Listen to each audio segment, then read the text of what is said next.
Alright, hello everyone. I just wanted to go ahead and come outside to demonstrate this experiment. So I'm going to just go ahead and run through the things you need. First of all, you're going to need a bit of space. You notice I have this stretch here, and I know it's about 4.5 meters, okay? I'm also going to go ahead and find a way of establishing a sound. So that can be yourself, either humming or maybe yelling something in a screen voice, or you can get another device and that will play a pitch. For example, this one is going to play a certain tone at 600 hertz. Just going to go ahead. Okay. See that? 600 hertz. Okay.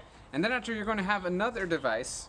Well, for me, it's another device that can go ahead and measure the frequency of what you have. So for me, I have an iPad here.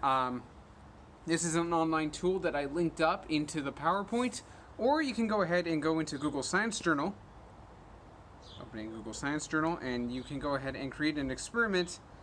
And if you go under pitch under Google Science Journal, wait, I'm just going to open that up.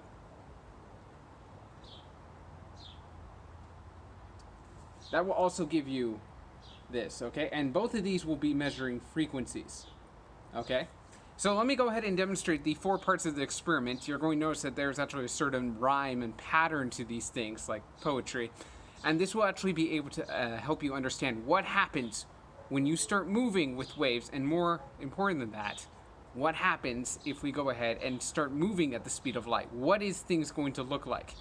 All right, so let's go ahead. In the first one, I call it the sound approaches. What you're going to have is we're going to go ahead and have the person who's measuring, or our measurement, to be the one standing still. So I'm going to go ahead and set the iPad in here, and I'm going to nestle it in. Okay. And I'm going to go ahead and run back, and I'm going to go ahead and approach the entire system. So I'm going to be approaching the iPad, and we're going to go ahead and measure. And I'm going to take into account how much time, so I can figure out the velocity of myself moving towards everything. All right. I'm going to go ahead and press record here. I'm going to go ahead and get started. All right. So I'm going to start by running towards it. Here we go.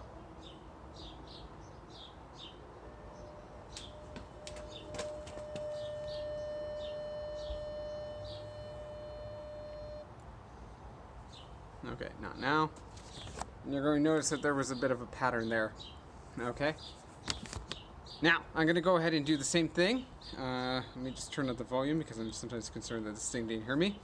And for the second part of the lab, I'm going to go ahead and do the same thing, except this time I'm going to be with the source, but I'm going to be running away from everything. So here we go. I'm going to go ahead and press record on both, and this will allow me to run away from this, moving at the same time. All right.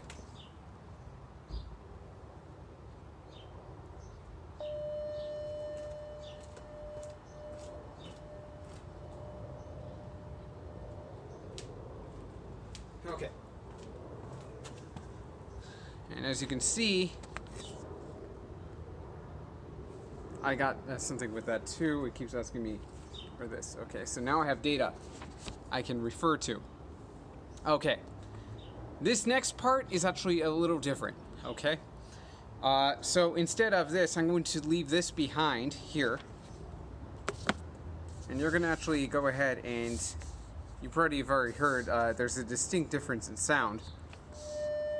But I'm going to go ahead and leave this thing here, and I'm going to actually use this, and I'm going to approach it using Science Journal or the device that you have, okay? So I'm going to be running with the device. I'm going to back up for a moment, and then after start recording from there.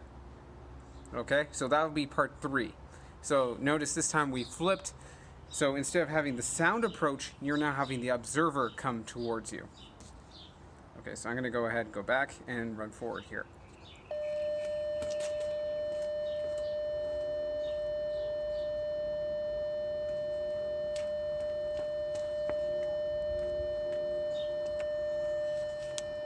All right, that's it. So you notice that's part 3. Part 4 is the last one. Now this time, instead of coming towards, I'm going to be leaving and moving out into the distance. But same exact thing, okay? Here we go.